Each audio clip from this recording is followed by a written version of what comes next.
Fala galera, tudo beleza, gente? Hoje nós vamos falar sobre deslocamento de equilíbrio. A professora já vai falar sobre equilíbrio químico, né? Galerinha, mas eu vou fazer o recorte aqui para falar especificamente sobre deslocamento de equilíbrio.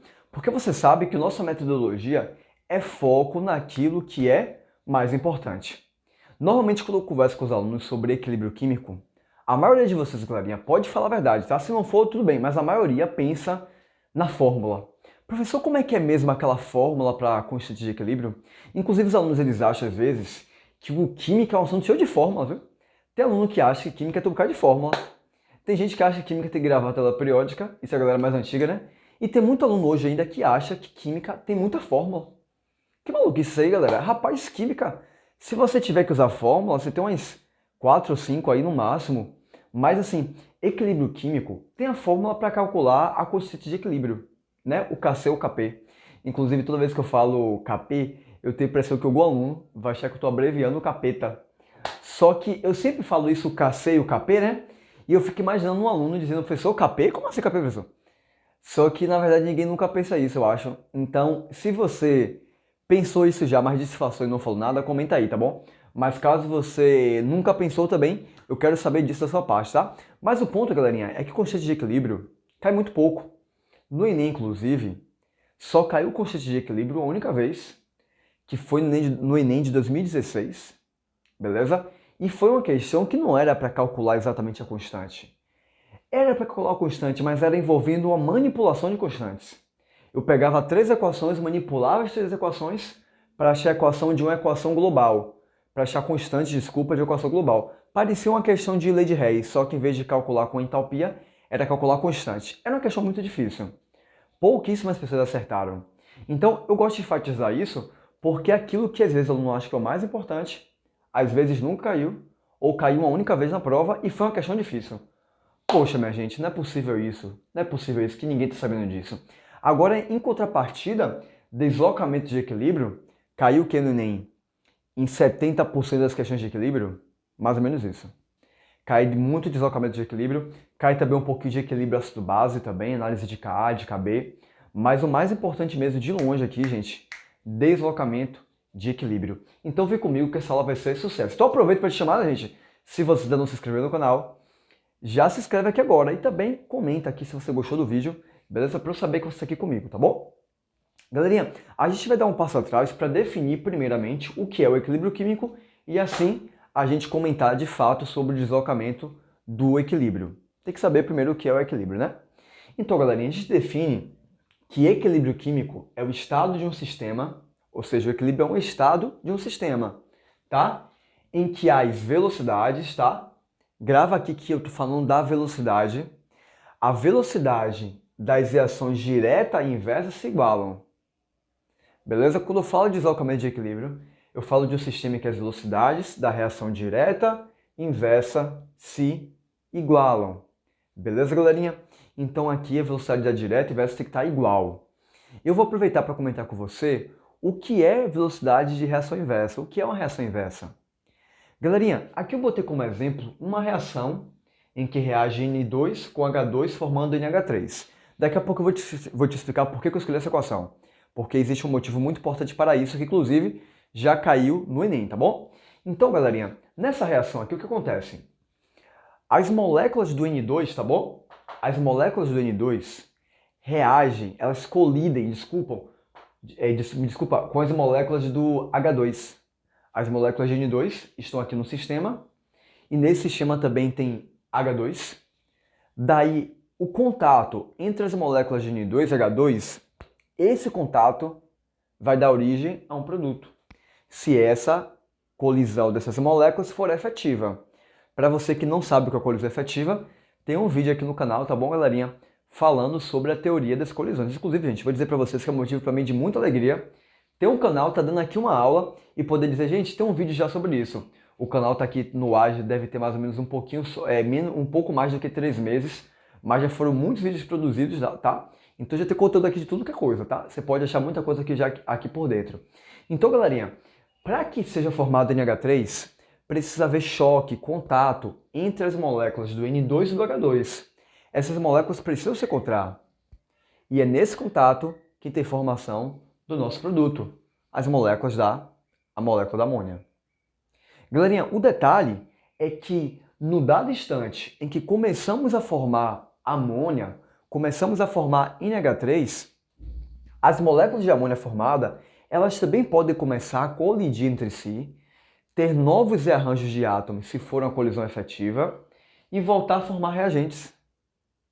Ou seja, da mesma forma que N2 pode encontrar com H2 e formar NH3, as moléculas de NH3 elas também podem colidir entre si, dando origem a uma reação que chamamos de inversa, que é a reação em que nosso NH3, nosso produto, se transforma em N2H2, ou seja, forma os reagentes. Essa é a reação inversa.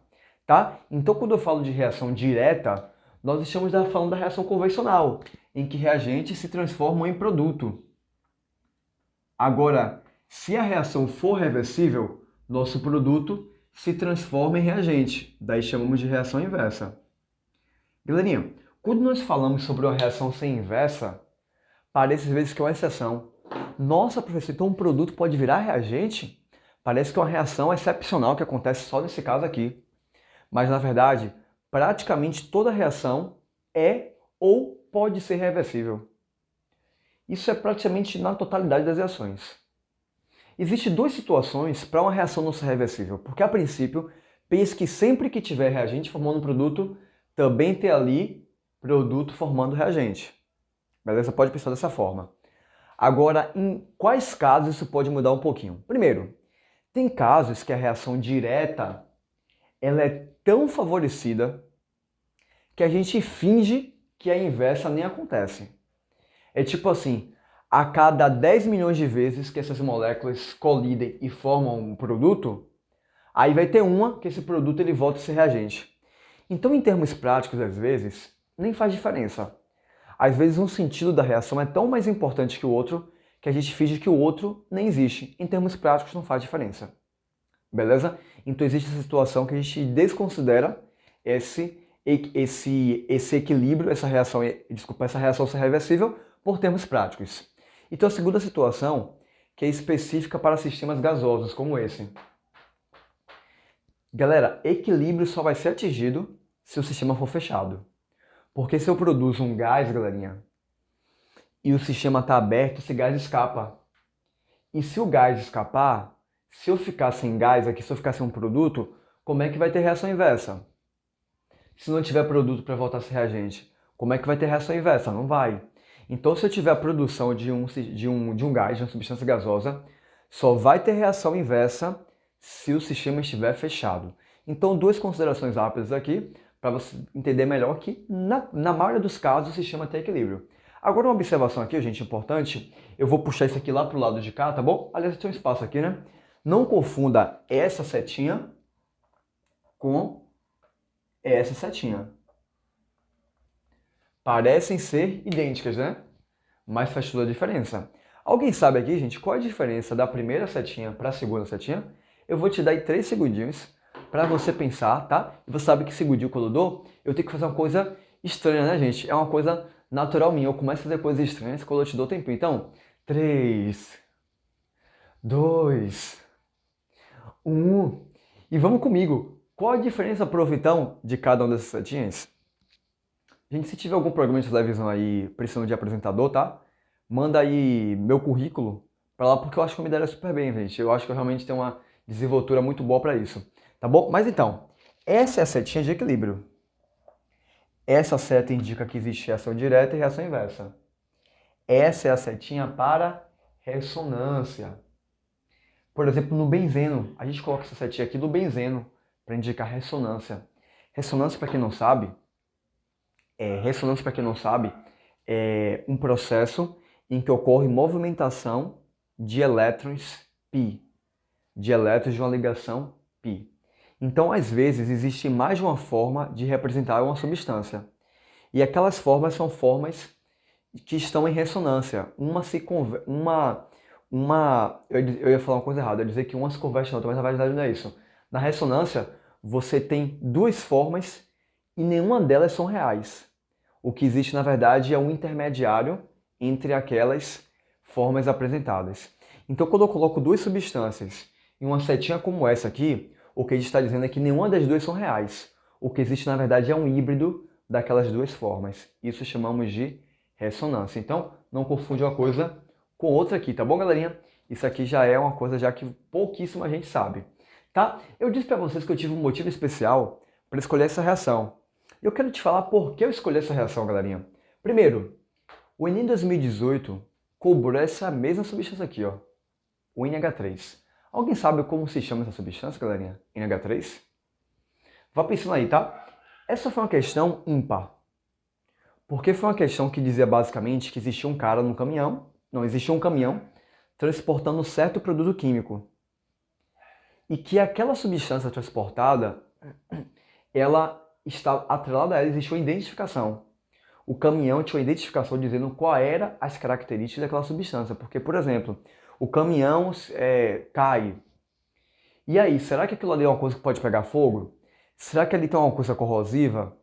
Então, eu preciso ter uma noção um pouquinho sobre aquela substância para eu saber quais procedimentos serão adequados, serão tomados em caso de um acidente, por exemplo.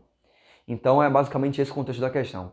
E ele mostrava o código da substância e dizia características dela. Por exemplo, a substância era corrosiva. E a substância, gente, era o NH3, que é a amônia, tá bom? A amônia, ela tem alguns daqueles sinais que eram descritos no texto. Então foi uma reação, uma questão um pouco diferente das outras, porque era uma questão para você conhecer uma substância de forma muito específica, sabe? Isso não é algo comum, nenhum vestibular, mas o Enem cobrou isso no ano de 2018, ou foi 2019? Estou com um pouco de dúvida aqui agora, mas acho que foi 2018. E um outro detalhe, galerinha, é que a amônia, ela tem muitas aplicações. Ela é muito famosa pela questão de produtos que tem produtos de cabelo, né? Já foi muito usada, mas hoje ela é evitada e tudo mais. Mas a amônia ela tem outra função.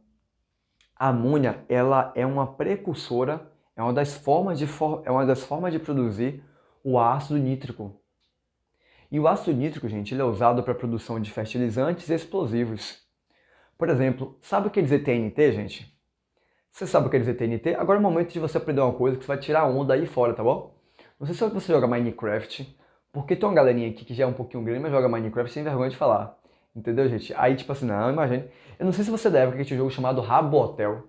Você jogou esse jogo, Rabotel? Eu lembro que eu jogava Rabotel, eu já tinha uns 11 anos de idade já. Rabotel, sei lá, Rabu. Eu acho que é Rabu, né? Só que eu não admitia pra ninguém, não. O pessoal falava sobre o Rabu e ficava assim... Rabu, acho que eu ouvi falar já, mas eu jogava aquele jogo, velho. Jogava, enfim. Às vezes a gente faz uma coisa quando a gente é adolescente, sem vergonha, né? Só que hoje a gente continua fazendo depois de um pouco mais velho. Mas agora a gente... que dane-se, quero nem saber. Mas quando você é adolescente, aquilo ali você fica pensando, velho, eu vou sofrer bullying por isso, né? Mas enfim, o ponto, galerinha, é que o Minecraft tem um TNT, né? E enfim, TNT é uma sigla que quer dizer trinitrotolueno. É uma abreviação, uma sigla para trinitrotolueno, que é produzido pelo ácido nítrico, que é produzido pela amônia. Então, no contexto da Primeira Guerra Mundial, a Alemanha estava com deficiência na produção de armas, porque a principal reserva de produção de armas era o salitre do Chile. Só que onde se obtinha a pólvora, né? Só que por questões aí da própria guerra, né? Acho que o pessoal lá da Inglaterra estava interceptando os navios da Alemanha, então eles iam buscar salitre e não voltavam o navio. E aí a Alemanha, para se manter na guerra, precisava, né, de uma outra fonte para produzir os seus explosivos, etc e tal. E aí, galerinha, que entra um cientista muito inteligente chamado Fritz Haber, inclusive ele ganhou um prêmio Nobel por isso.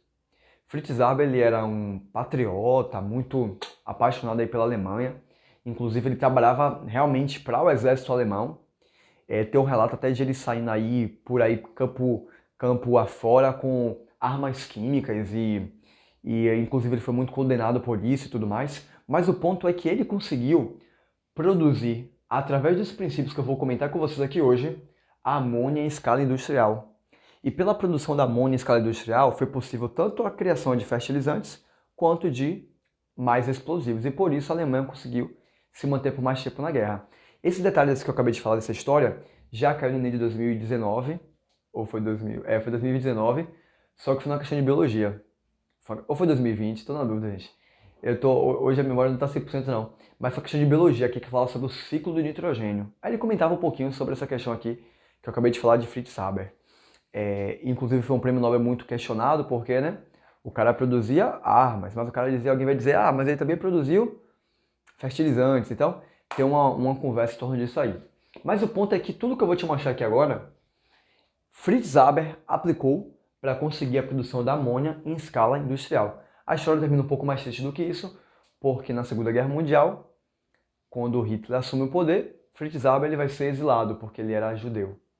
Então ele não foi morto, né, por questões aí de... Ele era um cara condecorado e tudo mais, mas ele vai ser exilado, o que para ele foi muito frustrante por ser tão patriota como eu já me referi. Mas para nesse momento aqui de história da química / fofoca química, a gente vai entrar então aqui no princípio de Le Chatelier. Tá? Inclusive eu me incomodo um pouquinho com isso, porque ao meu ver devia ter um acento circunflexo aqui, né? Mas aí, né, o cara tem um nome aí de outros lugares, então as pessoas falam de forma diferente, né, gente? Mas aqui é o Le Chatelier, tá bom? Le Chatelier, tá certo? Eu vou confessar a você que toda vez que eu escrevo alguma coisa aqui, é um nome de joguinho assim meio estranho, eu fico na dúvida se eu escrevo o nome certo e fico com medo de ser julgado. Se eu escrever errado e você ficar, pô, como é que tu sabe o nome do cara? Eu penso, poxa, galera, às vezes eu esqueço o nome dos caras, realmente você não. Às vezes eu falo tanto, mas não escrevo não. Então não me julguem não, tá? Mas o princípio de Chatelier, galera, é um princípio muito importante que vai te ajudar nesse ponto aí que envolve basicamente 70% das questões de equilíbrio químico do Enem, tá? Então, Le Chatelier vai dizer que um sistema em equilíbrio que é perturbado, ou seja, que passa por qualquer tipo de modificação, de mudança, de agitação, ele tende a sofrer alguma transformação para dissipar essa perturbação. Um sistema que está em equilíbrio, tá tudo ok, reação direta, inversa e mesma velocidade, beleza?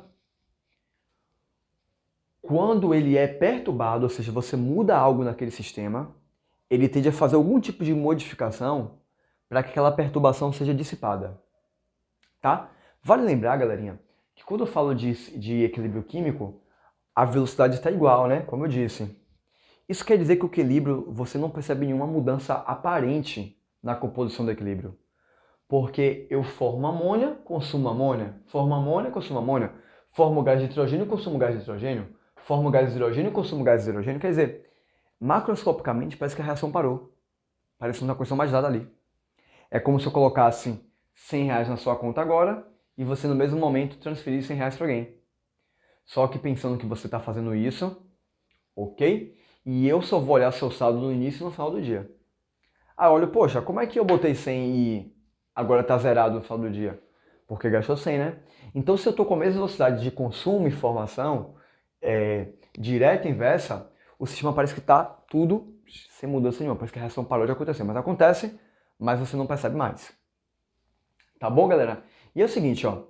Se você perturba esse sistema que estava lá na maior paz, ó, gente, direta e inversa, na mesma velocidade, esse sistema ele vai querer de alguma forma se transformar, para que com essa transformação ele minimize essa perturbação. Tá bom? Então a gente vai ver como é que esses princípios se aplicam e quais são essas possíveis formas de perturbar o equilíbrio. Galerinha, as formas de perturbar o equilíbrio, de deslocar o equilíbrio, são 3. Tá bom? São 3 formas. E elas derivam da cinética química. Existem 6 fatores que influenciam a velocidade de uma reação química. Quais são eles, prof? Concentração, temperatura e pressão. Esses 3 influenciam lá na cinética e também influenciam aqui no equilíbrio. Concentração, temperatura e pressão. Superfície de contato, catalisador e estado físico. Esses outros 3, catalisador, superfície de contato, estado físico, não modificam o equilíbrio. Tá bom? Não vão modificar o equilíbrio, não. Então, galerinha, vamos lá para a prática, né? Eu vou começar com a concentração, tá, gente? Eu vou começar com a concentração. Vamos supor que a mudança no equilíbrio, a perturbação do equilíbrio, seja a alteração da concentração de um reagente ou de um produto. E a pergunta é o que acontece agora quando esse equilíbrio é perturbado? Quando eu aumento a concentração de um ou diminuo de um outro? O que é que a gente vai fazer aqui? O que o equilíbrio faz, melhor dizendo? Eu vou começar com a primeira mudança, que vai ser o aumento da concentração do nosso reagente. Então suponha que eu vou adicionar aqui, ó, gente, mais N2 ou mais H2. Eu estou aumentando essa concentração, galerinha.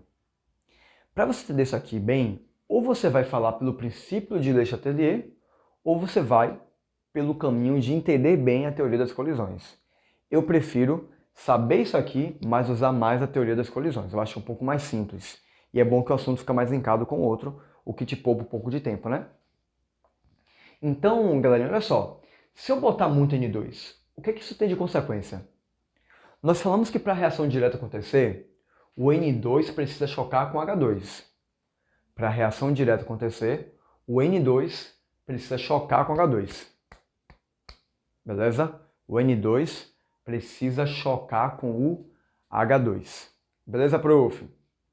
Galera, se eu botar muito N2, eu dei uma mudança aqui do lado, foi, rapaz, eu acho que eu me empolguei aqui, parecia que, sei lá, tinha um bicho aqui atrás de mim, que do nada eu dou uma virada assim. Mas se eu botar muito N2, galerinha, fica mais fácil ou mais difícil que haja choque, contato entre uma molécula de N2 e uma de H2? Prof, se você botar muito N2, você quer saber se fica mais fácil ou mais difícil ter colisão com H2? Ah, prof, fica mais fácil. Exatamente. Se eu coloco muito reagente, facilmente uma molécula do reagente vai se cruzar. Pá, pá, pá. E se favoreceu que haja colisão entre os reagentes, quer dizer que mais facilmente tem uma reação direta. Mais facilmente vai ter colisão efetiva, fazendo esses reagentes transformarem esse produto. Ou seja, naquele instante, a reação direta é favorecida. A inversa acontece, mas a direta vai ser favorecida demais. Então, galerinha, quando você aumenta a concentração do reagente, favorece sentido direto. Favorece reação direta. Eu vou botar só direto, tá? Aumentou reagente, favorece concentração direta. Tranquilidade? Vamos lá. E se eu aumentar produto? Vamos supor que está no meu sistema, tem equilíbrio bonitinho e tudo mais, eu vou lá e jogo um balde de produto lá, um balde de amônia, aumentando a concentração do produto. Qual a consequência disso? Que agora, mais facilmente, moléculas do produto vão se colidir. E se mais facilmente essas moléculas do produto se colidem, mais facilmente uma colisão vai ser efetiva. E se é mais fácil uma colisão efetiva, quer dizer que a reação inversa está sendo favorecida. A reação inversa vai ser favorecida. Então eu posso dizer, galerinha, que a direta ainda acontece, mas aqui estava na mesma velocidade. Mas quando eu joguei produto, a inversa vai... acontece em todo gás. Então aqui, ó, gente, é o contrário, tá? Favorece inversa. Favorece a inversa, beleza? Então aqui, galerinha, são as consequências de eu mudar esse equilíbrio adicionando reagente ao produto. E se eu tirar reagente, galera, qual é a consequência disso? E se o sistema de equilíbrio vai pega o reagente e começa a tirar ele? Galera, se você está tirando o reagente, essas moléculas vão ter mais dificuldade para colidir. É mais difícil que haja colisão entre essas moléculas. É mais difícil que isso aconteça. Porque se você está tirando ali, gente, como é que vai ter colisão de uma molécula com outra se você está tirando as moléculas ali? Só que a inversa tá todo vapor ainda. Tava na mesma velocidade e agora direto fica assim, ó, bem devagarzinho. E a inversa ainda tá na mesma velocidade. Então, quando eu tiro o reagente, é como se eu desfavorecesse a direta. Quando eu tiro o reagente, desfavorece, a direta fica mais difícil de acontecer. Mas a gente também pode falar que favorece a inversa. Porque como a inversa está mesmo no mesmo ponto que estava antes, na mesma velocidade, então, se você diminuir a direta, estava assim, né? A direta agora fica mais devagarzinho e a inversa, todo o vapor. Tá bom, galera? Então, diminuir a concentração do reagente, olha só, favorece, diminuir a concentração do reagente, favorece a inversa, tá bom? E do mesmo modo, galerinha, se você tira produto, como é que vai ter reação inversa? Eu falei que para ter reação inversa tem que ter colisão entre NH3 e NH3. Mas se eu estou tirando NH3 do meio, se eu estou tirando o produto, então como é que vai ter reação inversa? Não vai. Não vai. Então, galerinha, a gente pode dizer também que tirando o produto, favorece direta. A reação direta é favorecida. tá bom? Então, essa é a variação que vai haver no equilíbrio a partir de uma mudança de concentração. O Fritz Haber, para deixar isso aqui mais favorecido para o sistema para o sentido de formação do NH3, algumas coisas são feitas. Dentre elas, você aumenta a concentração do N2, porque se aumentar a reagente, favorece o quê? Se aumentar a reagente, mais facilmente a colisão efetiva, mais facilmente forma um produto. Então, aumentou a reagente, favorece a direta. Aumentou a reagente, favorece a reação direta. Beleza? Então, ele bota N2 em excesso. É só pegar um bocado de N2 e botar ali, porque N2 no ar, inclusive, faz parte de 78% de nossa atmosfera. Então, bota logo o N2, que tem aí a vontade sobrando, e essa reação, beleza, vai ser favorecida, a direta vai ser favorecida. E outra coisa que é feito é tirar NH3. Eles tiram NH3, porque tirando o NH3, você diminui a concentração de produto, beleza? E como é que vai ter inverso então? Não vai. Então olha só, galera, aí quer produzir amônia. O Le Chatelier, o Fritz Haber quer produzir amônia. Então qual a ideia? Eita, voou. Então qual a ideia? Eu acho que toda aula derruba o piloto, né? Só que tem aula que eu pego o piloto no ar e fico me achando depois. Só que, né, meio que normalmente eu erro também. Então, se eu quero produzir NH3, a ideia é o quê? Produzir NH3, tira logo ela dali. Pra não dar chance dela dizer assim, rapaz, vou voltar a ser reagente. Cansei dessa vida de produto, dá pra mim não. Já pensou a gente, o amônia dizendo assim, cansei da vida de produto, não dá pra mim não. Quero voltar a ser reagente. Não, não vou deixar isso. Então, formou amônia, eu vou tirando amônia. Ele forma amônia, eu vou lá e tiro. Ele forma amônia, eu vou lá e tiro. E assim, segue-se a vida. Tá bom? Então, aqui só pra você ver como é que isso aqui é aplicado no caso aqui da produção do NH3. Tá bom, galerinha? Então isso aqui fez muita diferença para a Fritz Haber chegar onde chegou. Vamos lá, o próximo fator é a temperatura. Só que quando eu falo de temperatura, gente, precisa tomar cuidado porque temperatura não é direta e inversa. É endotérmica e exotérmica. Como assim? Eu sei o que acontece com a mudança de temperatura analisando se uma reação é exotérmica ou exotérmica. Olha só, galera, vamos lá. Suponha um sistema em equilíbrio. Aí você vai perturbar esse sistema. Perturbar de que forma? Aumentando a temperatura, por exemplo. Beleza? Então vou aumentar, por exemplo, aqui a temperatura. Tá bom, prof, e aí? E aí que o sistema ele tende a dissipar essa perturbação. Como é que é feito isso? Como é que se dissipa essa perturbação do aumento da temperatura? Bom, galera, aqui teria informação para vocês que essa se trata de uma reação exotérmica, em que o ΔH é menor que zero. Beleza? ΔH é menor que zero. Bom, entretanto, galerinha, lembre-se que isso aqui é o valor do ΔH da direta. Da inversa é o mesmo valor, só que mudando o sinal. Lembre disso, tá? Quando eu inverto uma reação, vai ser o mesmo valor de ΔH. Só muda aí o sinal, tá bom? Então, galerinha, aqui a gente está falando sobre o quê? Nós estamos falando sobre aumentar a temperatura. Galera, é mais fácil que haja absorção de calor ou liberação? Pensa aí. Se eu estou aumentando a temperatura, é mais fácil que haja absorção de calor ou liberação de calor? Poxa, numa temperatura alta, absorver calor fica bem mais fácil. Se a temperatura está alta, a absorção de calor fica muito mais fácil. Então, olha só, aqui nesse caso, gente, eu queria dizer que aumentar a temperatura favorece o sentido endotérmico. Beleza? Se aumentou a temperatura, favorece o sentido endotérmico. Sentido endotérmico. É mais fácil absorver energia quando a temperatura está alta.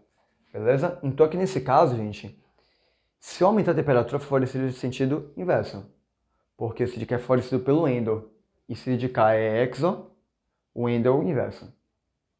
Beleza? Então aqui, ó, gente, aumentar a temperatura favorece o sentido endotérmico. É como se o sistema visse assim, poxa, tá calor, a temperatura aumentou, eu vou tirar calor daqui. Como? Uma reação endotérmica. A temperatura não está alta, mas se tiver uma endotérmica vai puxar calor, vai chupar esse calor e aí dissipou essa mudança. Beleza, gente? Quando eu volto para temperatura diminuindo, aí fica difícil absorver calor, né? A temperatura baixa, fica difícil absorver calor, então favorece o sentido ESO. Favorece ESO.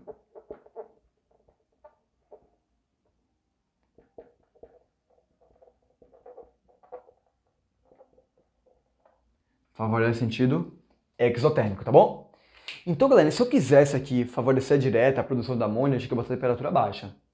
Agora tem um detalhe que é o seguinte, temperatura baixa a reação também é lenta, tá? Então, no caso de Fritz-Haber, ele não botou a temperatura também tão alta, mas ele colocou a temperatura, não botou baixa, botou mais ou menos alta.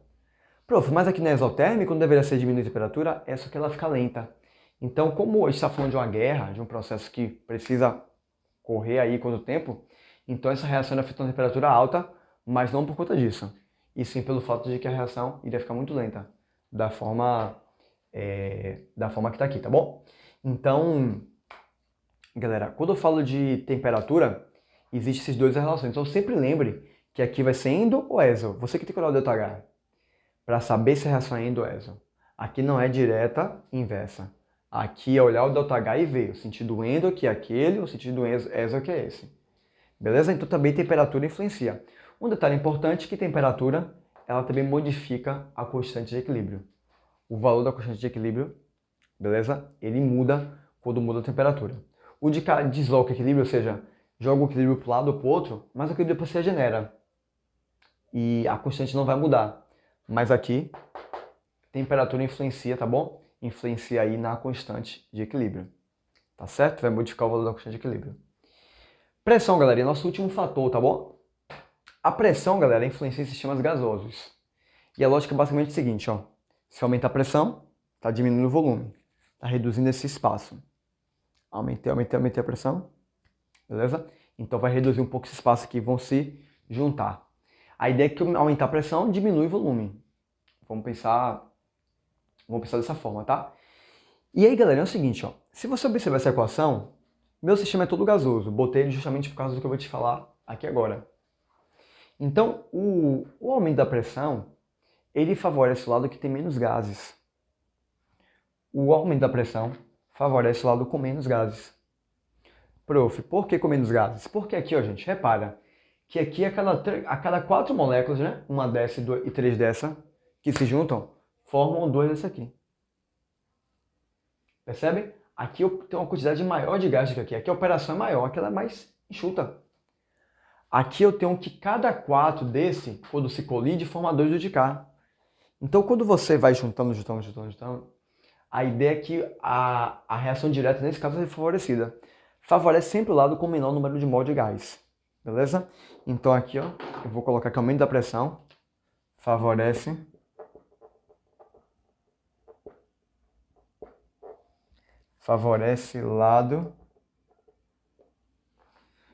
lado com menor número de mol, tá? Favorece o lado com menor número de mols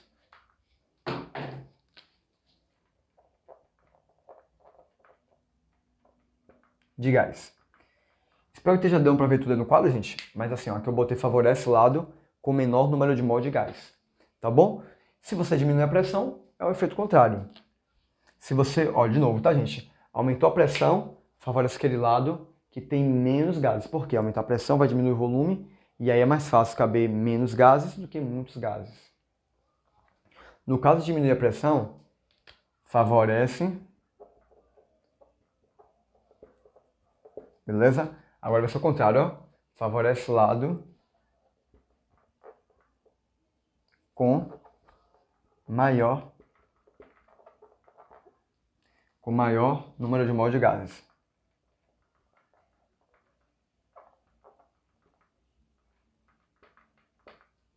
Eita, errei de novo. Com menor número de mol de gases. Opa.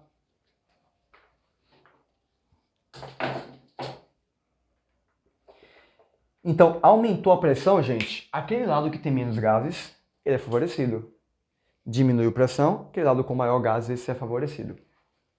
tá bom? Então, galerinha, esses são os nossos 3 fatores que influenciam na velocidade de uma reação. Faltou comentar uma coisa com você, que concentração eu expliquei à luz da teoria das colisões, mas também dava para explicar por Le Chatelier. É basicamente assim, ó. Se a perturbação é aumentar reagente, eu tenho que dissipar a perturbação. Como é que eu dissipo a perturbação? Tirando o reagente. E como é que eu tiro o reagente? Favorecendo a direta. Vou dar outro exemplo. Diminuir produto. Favorece direta, né? Eu te mostrei também pela teoria das colisões. Mas aqui também pode ser um pouco mais simples. Se diminuir o produto, essa é a perturbação. Então eu quero formar produto. Para formar produto é só botar direta. Beleza? Então aqui, isso aqui que eu te falei, dá para explicar à luz do princípio de Chatelier, mas também, como eu falei lá no início, também, pela teoria das colisões também funciona. Galerinha, eu queria dar uma última observação para vocês, que é uma coisa que pouquíssima gente sabe. O catalisador ele não desloca o equilíbrio, ou seja, um sistema em equilíbrio, ele não é modificado em nenhum aspecto pela adição de um catalisador. Só que o catalisador ele pode aparecer também em outro sentido envolvendo equilíbrio químico. O que pode ser perguntado também é se o equilíbrio químico é atingido mais rapidamente ou não. E a resposta é que sim. Se você parte de um sistema inicial com um catalisador e um outro sistema inicial sem um catalisador, a chance é que aquele que está com o catalisador vai chegar no equilíbrio mais rapidamente. Então a reação ela fica em equilíbrio mais rapidamente quando tem um catalisador do que quando não tem. Mas uma vez que o catalisador foi colocado quando o equilíbrio já foi atingido, ele não muda mais nada. O catalisador não vai mudar nada, ele não vai mudar nada nesse sentido aí não. Tá? Agora, ele não vai desfavorecer o sentido direto ou inverso. Ele vai, né, não fazer nada. Agora, se você bota ele no início, antes da reação começar a acontecer, aí o equilíbrio vai ser atingido mais rapidamente, mas vai ser exatamente o mesmo equilíbrio que teria sem um catalisador. Tá bom? Uma última observação, gente, para fechar. Eu sei que eu disse que a outra era a última, mas a outra era a penúltima, na verdade, e essa que é a última. Às vezes as questões falam sobre deslocar para a direita ou para a esquerda. Entenda que esquerda é reagente, tá? Você está olhando pela sua visão, olhando para um quadro. Então a esquerda, deslocar para a esquerda, é direta, né? Que é a direita do quadro, deslocar para a direita. Tá bom? Galerinha, esse foi o nosso vídeo de hoje. Espero que tenha gostado, tá bom? Se gostou, deixe seu comentário aí, tá bom? Para eu saber que você gostou do nosso vídeo. E a gente volta a se ver no nosso próximo encontro, tá bom? Grande abraço para vocês e até mais. Tchau, tchau.